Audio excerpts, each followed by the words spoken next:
the Real Estate Pro podcast show, hosted by Jose and Crystal Home Selling Team.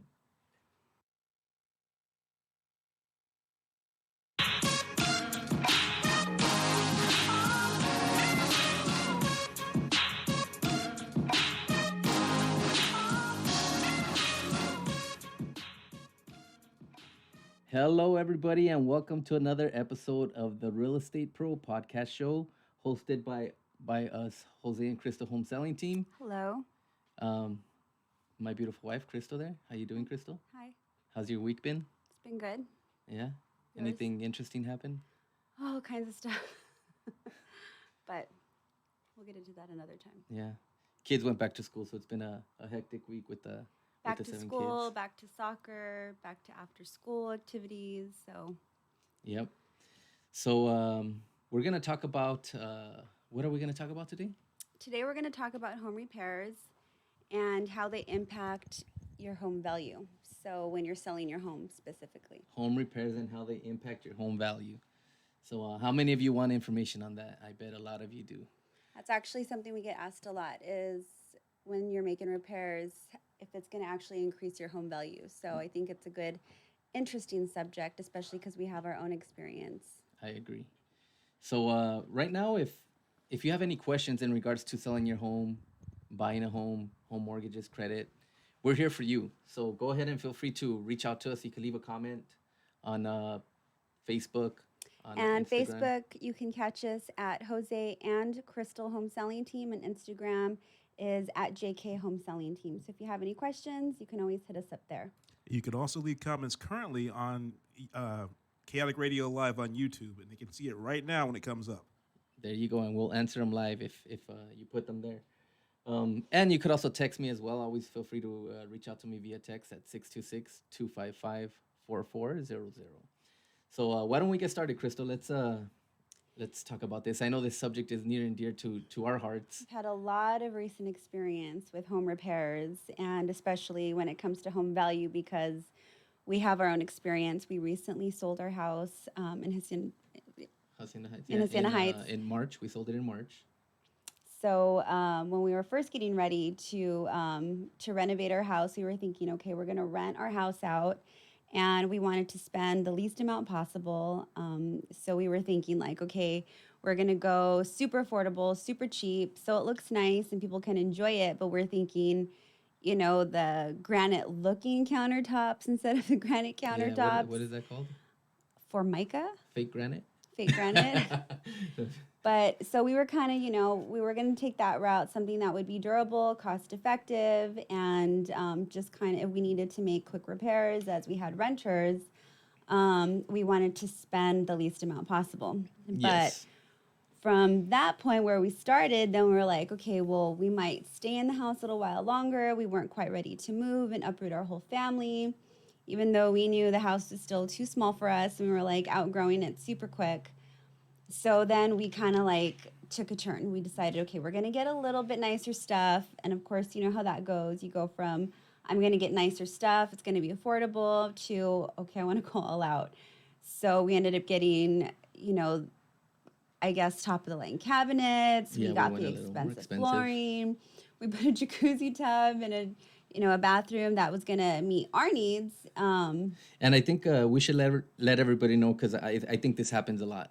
The house was smaller than what we needed at the time, right? A lot smaller. Okay, and Crystal wanted a bigger house, which I'm lot pretty bigger sure house. a lot of wives out there want a bigger house. And me, Jose, I was like, wait a minute, this payment's comfortable. And I didn't want a bigger house. We needed a bigger house. So I was thinking, let's make this work. She was thinking, this ain't gonna work. And then we kind of came to an I was agreement. Like, okay, we'll see what happens. And we said, well, let's remodel this house. And like she said, initially we said, well, let's remodel it with the intention of keeping it and renting it in the future. As we began the remodel, we realized, you know what, we're probably going to stay here a little longer than we want to. So let's put the At nicer least make stuff. it comfortable, nice. And we thought somehow spending more money was going to magically make the house more comfortable. So I think that's where we decided to go a little bit We spent a little more money than we would have liked to, and then we ended up selling the house like We were right done with the after. remodel, and then we were like, you know what? It's not fitting our needs. We didn't like it even more. We liked to. Yeah, we were actually a little pissed off because we spent all that money and it didn't make us feel comfortable. It didn't feel any better. So it was still really small. It felt small. It felt smaller because at that point, I think 6 months in kid time, like they keep growing. So Yes. So why is this important though? This story we tell you guys. Um, it's important because a few things. We began remodeling the house with the intention of living there and then renting it. We moved on to the intention of keeping the house, so we were fixing it with everything that we felt we needed, and we ended up spending a lot more money on nicer things. And what ended up happening is that we sold the house, but when we sold the house, we didn't get everything back And I that we think put that's into something it. that people, there's like a huge misconception because I know we get, especially when we're working with sellers, is okay, well, I spent $30,000 on my kitchen, $40,000 on my kitchen. It has this, it has that. We put the jacuzzi tub, I want to see that money back. And it doesn't Yes, always work that way. So that's why we bring this story up is that you really have to keep your bottom line and your objectives, you know, at the forefront of everything because you may not be meeting your objective even though you think, okay, I'm putting 40,000 in. You always have to, okay, if your bottom line is profits and what you're going to net out of the sale, you really have to make sure that you keep those numbers in mind because you're not going to get 40,000 in return for a $40,000 kitchen. exactly. And not only that, maybe your intention is you want to fix it and you know you're going to sell your house in the future. You just got to be aware of whatever you're putting. It's not going to increase the value by that much. So if you put a state of the art, there's these toilets now that you could actually swipe down and they flush. Instead of flushing. Instead of flushing, you could do that. Well, you could do that if it's gonna make you more comfortable at home, but you're not gonna get when somebody buys it, they're not gonna pay more because of that toilet. And what you like may not be what someone else likes. So I know, for example, in our home that we sold, I put a jacuzzi tub because that was important to me. Now we spent more money for it. Is someone going to be willing to, put that money back in my pocket because, they were hoping for a jacuzzi tub? Probably not. It might not be as important to them. The house also had a pool, which that does increase your value. But, had we put that pool in ourselves, we're not going to get dollar for dollar. Exactly. Well, if you have a pool in your house, it normally increases the value maybe 10, 15 grand or so. But How much does it cost to put a but pool to in? put a pool, I think it starts at 30 grand, and Starts. that's not probably the type of pool you're imagining. It's just a bare minimum. So again, that's something to keep in mind. So sometimes it's better to go out and buy the house that already has everything you want. Right. And when you're looking to do upgrades, don't always think you're going to get dollar for dollar. So now we actually bought a new home Yes. and we're in the process of now renovating that house. 2.0. 2.0, yes, version 2.0. It is much bigger. It's costing us a lot more money, but I think now we're being a lot smarter because we know that even though this house currently fits our needs, as our children continue to grow, we might need a bigger house. And our plan is to eventually, in 7 to 10 years, upgrade if we can again, if we're in that position. So we want to make our house super comfortable, but now we're not spending that extra dollar to do renovations that would make this the perfect dream home for us Yeah. because we always want to increase our profit because I think at the end of the day that's what's going to be most important for us is to making a return as well, being comfortable but making a good return. I agree. So what are some misconceptions that people have that they can do to their home that is going to increase the home value? Because I know we hear like, Well, I think the biggest misconception is that I put in a $40,000 kitchen. I put in this Italian tile. I put in this grand bathroom, and it cost me X amount of money. Well, that X amount of money is not going to convert to increasing your house value by that X amount of money. The way That's real very estate true. is valued, the way a value is determined is by comparables. So an appraiser actually goes out and they look at what houses comparable to yours, meaning how many bedrooms, how many bathrooms, the size of the house, and all that stuff around your neighborhood have sold, and what did they sell for. That's going to determine your value. Now, if you have upgrades, I'm not trying to tell you that they don't matter.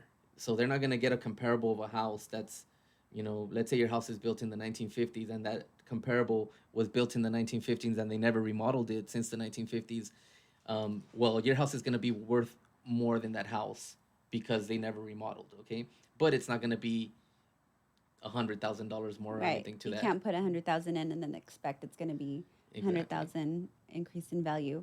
So, okay, now with that being said, solar panels. Oh man, I'm glad you brought that up.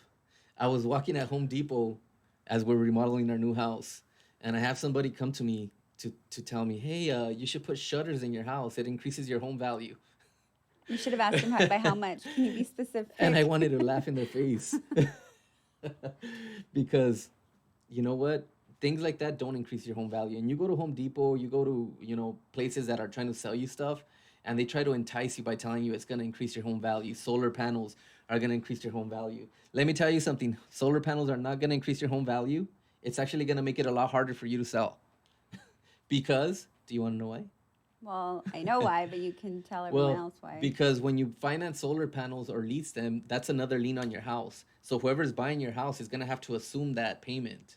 So they have to qualify for that Yes. as well. They have to assume they have to actually qualify for the home loan and that loan as well, unless Yes. you paid for it cash up Unless front. they're paid off, yes. So, So that's something to keep in mind. But not only that, it's not important to everybody.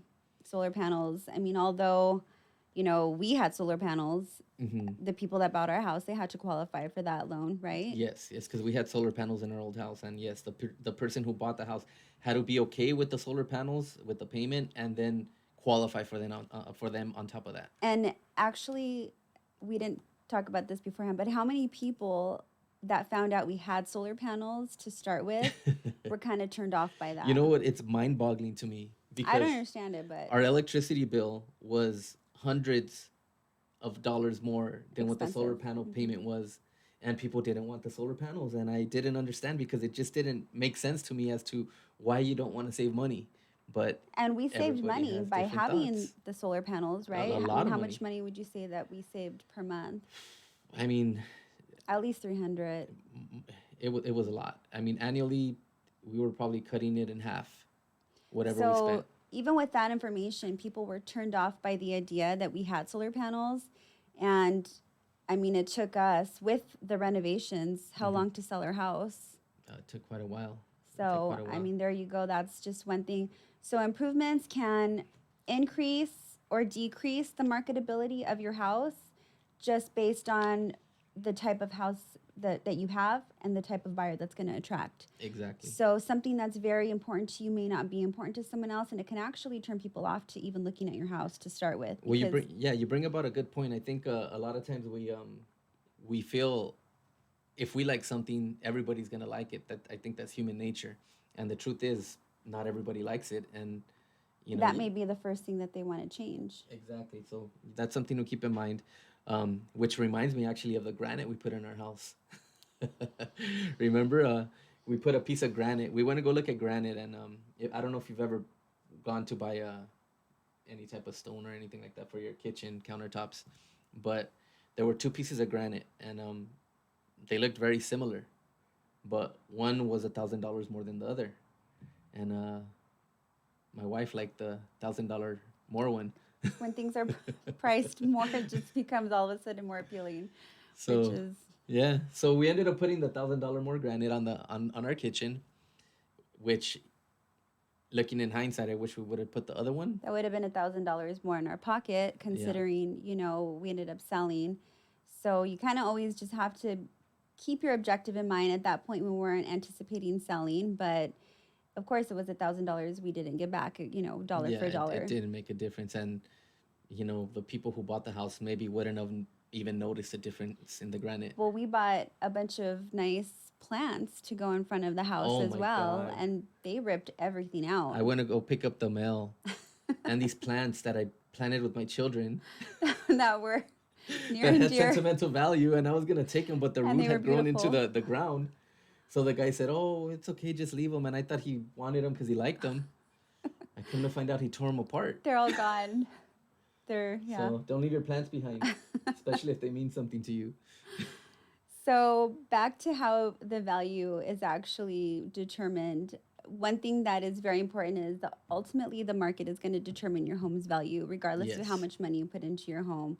So, and like we were touching on comparables, Yes. that can go both ways. There are areas that do not have a high turnover Mm-hmm. and people don't really sell until they're forced to sell. So, even though you have this beautiful home that, is in a very desirable area, if there's not a lot of sales, and there's nothing to compare the homes to. There's no data out there for an appraiser to use. Mm-hmm. And the people that are selling are forced to sell either due to foreclosure or just defaulting, um, Or they pass away or or they pass something, away and they or end up going probate. mm-hmm. Those are things that can affect your home value when you are selling. So if you're going to buy and you're going to hold your property and you're going to stay there, and that's your plan, spend the money because you're going to live there and it's going to come back to you as far as comfort, and you can't put a price tag on that.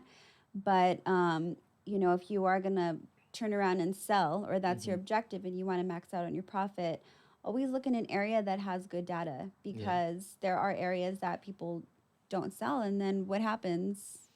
Well, The if the people don't sell, there's no comparables to justify the value. Therefore, your house is gonna sell for less than what you think it's worth. Probably, Right. most likely. Because It all people that depends. are selling are usually forced to sell, and Mm-hmm. those are the comparables. Yeah. So you want to keep that in mind as well. And don't get me wrong. There's nothing wrong with spending a lot of money on renovating your house. It's just a matter of being conscious of the fact that Your when you sell objective. it, it's not gonna increase the value by a significant amount. And Right. yeah. So what happens when you're in escrow, okay, Mm-hmm. and you have your home that you priced out with your realtor, Mm-hmm. and in some cases let's say for example it's priced too high. Okay. They get an offer and you're getting asking price, Mm-hmm. and you have an appraisal done. And the appraisal, obviously based on the comparables, Mm-hmm. is not where you priced it at. So what happens there? Well, normally you end up coming to contract or a price, to an agreement, you open escrow based on a price that the seller's comfortable with and a buyer's comfortable with. So Mm-hmm. that's something to be conscious of. That's going to determine market value at the end of the day. How do you go above that price sometimes? Let's say there's one house that's very desirable and there's six people that want that house. What normally happens is these people start increasing their offer.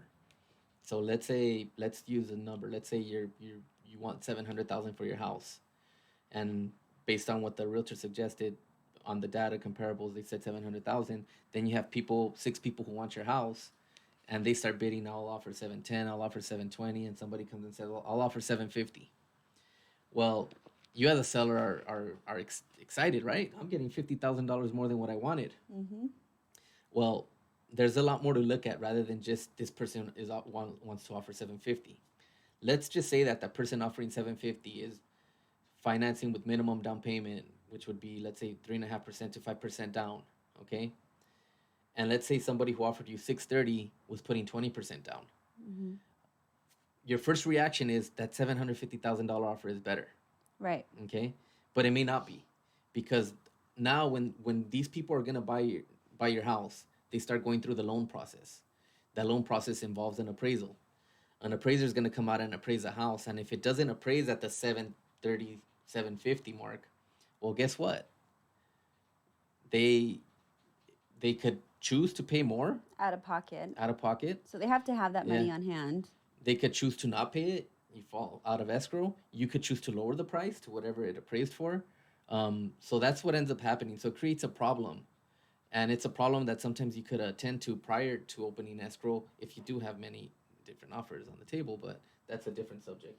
So that just takes us back to the market is going to control your home value. Your value is determined by what someone is not just willing to pay for your house, but what they're going to actually pay for your house. So, right, I think that's Yes. something that you say all the Yes. time. Yeah. 'Cause that's a common question. So I kind of know that by heart. Yeah, and it's weird because sometimes I've had properties that I've put for sale, that the comparables show it's worth a certain price, okay, so the data backs it up, but buyers are not willing to offer that price.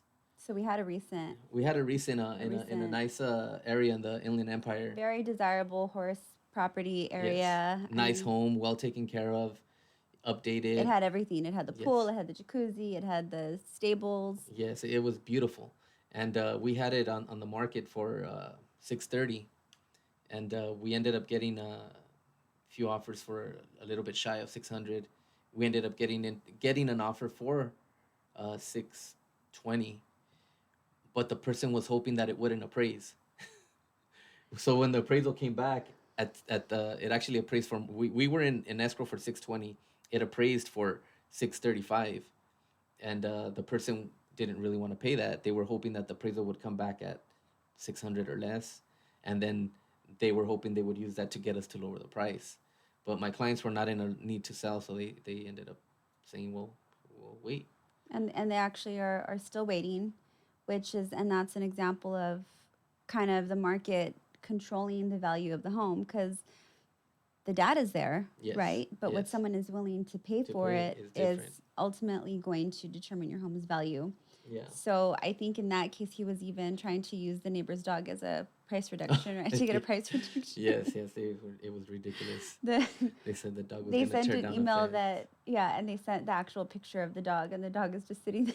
fence, looking at the camera. But okay, so foreclosure sales, those impact value, right? Yes, yes, they do. So what happens is when somebody's in a position where they're gonna be losing their home, where they need to sell or else they're gonna lose it, they normally sell for a lot less than what the market is worth. So two things happen there. The person who's selling, they get a little bit of money rather than losing it all. They don't foreclose, right? So they get the best they can get. The person who's buying the house gets a great deal. Great deal. Yeah. But the neighbors, guess what? Guess what they get? They get mad. They get mad because that sale just lowered their neighborhood's value. Yes, and I think that's where the position we put our neighbors in, Yeah. actually, Yeah. because we got a great deal in our house, and probably more so than our neighbors like, but it Yeah. was definitely it worked out for us. We were fortunate. We got a situation where somebody was losing their house, and they needed to sell it quick.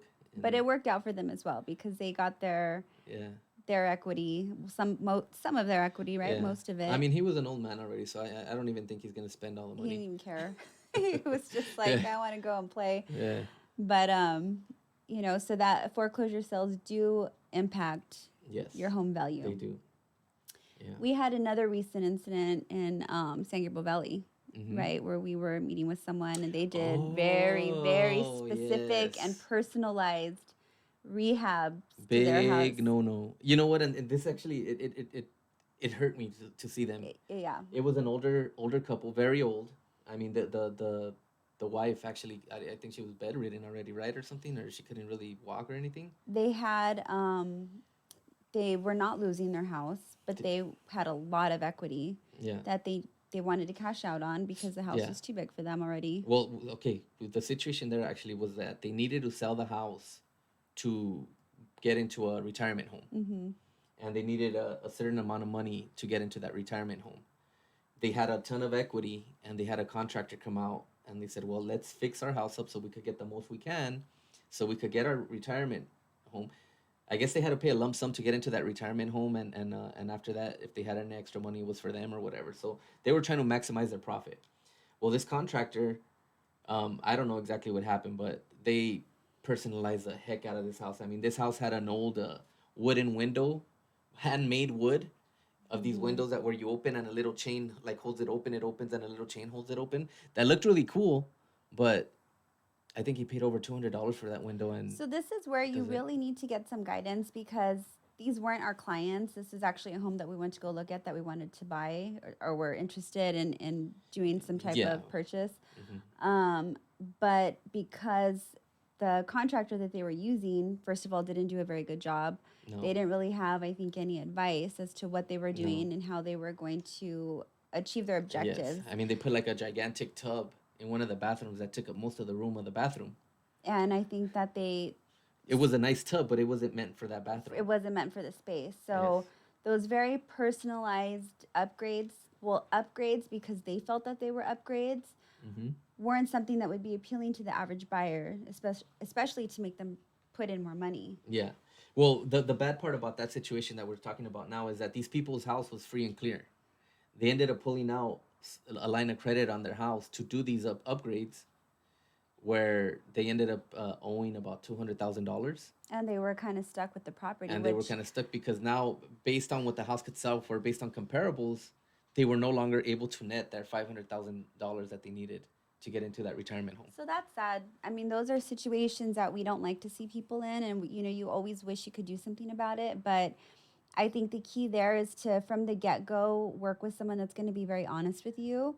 Exactly. Always get an opinion. Yes. Always get a second opinion. Don't ever take one person's word for it. Yes. And you know, work with people that you can trust, because in my opinion, I think that contractor kind of took advantage. I think that contractor took advantage as well. I agree with you. And if you are looking for an opinion, you could always contact us, So and we we could help you assess your situation and see where you stand. Right, because if you come with us and you say, you know, you have an objective, there's always more to it, and you kind of have to assess every different scenario that might come up. You always got to look at the overall picture. When I meet with clients, it's always, the question is, why?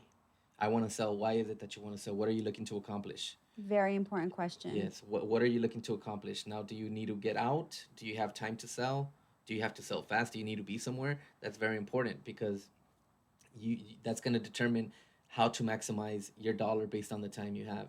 When people call in regards to a refinance, why is it that you want to refinance? Some people want to pull out money. Some people want to pay off debt. Some people want to just lower their interest rate. Some people want to lower their payment. Some people want to lower their term. But there has to be a good reason to do so, to see if it makes sense. And I think that's where our clients benefit a lot, because, I mean, obviously we do real estate and mortgages, and I think you can provide, some expertise in both areas, because sometimes the real estate, and the mortgage, obviously they go hand in hand. But if you're looking to sell one thing to buy something else, you always want to have a mortgage professional involved, so that you make sure you are going to be able to qualify. You're netting the most profits. You're going to be able to turn around and make your money work for you if those are Yeah. your objectives. So it's good to have someone that is an Yes. expert in both And, areas. and it's very important to point that out as well, because sometimes you'll get somebody who wants to sell, and their house may need little things done, but not too much. And they'll ask, should I do this? Should I do that? And sometimes it doesn't make sense to do anything, because it's not gonna change the overall look of the house. Sometimes it might be convenient just to bring in a staging person to Right. move around your current furniture, maybe declutter a little bit. And I think that's something that's very important. Sometimes sellers get a little offended, but it's not about getting offended. It's about reaching their goal. Sometimes you gotta pack your Present. stuff. Yeah, you got to pack it. You got to move the chair that you thought was so pretty and it's actually ugly to everyone else, Yes, and you got to yes. put it away. But a stager is, I think it's a huge asset to Yes. the seller, because you are ultimately making your house marketable, and you're presenting a package. Yeah, you've done very well when you're selling your house. If somebody goes and they think your house is staged, Yeah, they that's think true. nobody lives there. That's your goal. Right. But I mean, stagers are beneficial, right, to Very the clients. beneficial, yes. I think you get a lot for the money that you put in when you're using a Well, stager. you gotta keep this in mind when somebody walks into an empty house. Not everybody has the creativity to say, I could put. I mean, they'll know where the dining table goes or a couch goes, but to see a certain kind of couch, dining table, things like that, very, it just goes very good with the paint and Makes the the flooring. space work. It just makes it look very nice. So that's another good point, is sometimes you don't really have to do much. You don't have to spend all the dollars No. to do the rehab, to try to get more for your money. So in some cases it's worth it, in some cases it's not, but you really do want someone who's experienced to tell you, okay, you can save your money here, put that money back into your pocket at the bottom line, Yes. so you can Yeah, net the 'cause most. it may not make a difference to the people buying your house. Right. So back to our renovation. Yeah. Where are we at now? In between the pergo and the hardwood. Right in the middle of it. So that's where we kind of have to think about our bottom line. Right Pergo, in the hardwood. purgo, Yeah. like in purgatory. No, I think we're gonna go hardwood. Yeah. But any more yeah. pointers? Uh, Not that I could think. I mean, I think if you want to sell, rather than try to take it upon yourself, call a professional. You could call us. Again, you could reach me at 626-255-4400. You could reach us on Facebook. What are our... So Facebook is at Jose and Crystal Home Selling Team. So the and is spelled out, And on Instagram, you can contact us at JK Home Selling Team. Yes, but you definitely want to contact a professional before you spend any money, because the last thing you want to do is spend money and then come to realize that you didn't have to spend it and it could have been more money for your bottom line. Right. Yeah. All I right. think we're good. So we're gonna wrap it up for today. Again, I do want to invite everybody to go ahead and leave comments, like, share. Definitely share, friends and family. Please go ahead and share this feed. Join us next week on our next episode, and reach out to us if you have any questions in regards to real estate, mortgages, credit repair, remodeling. You want to say hi?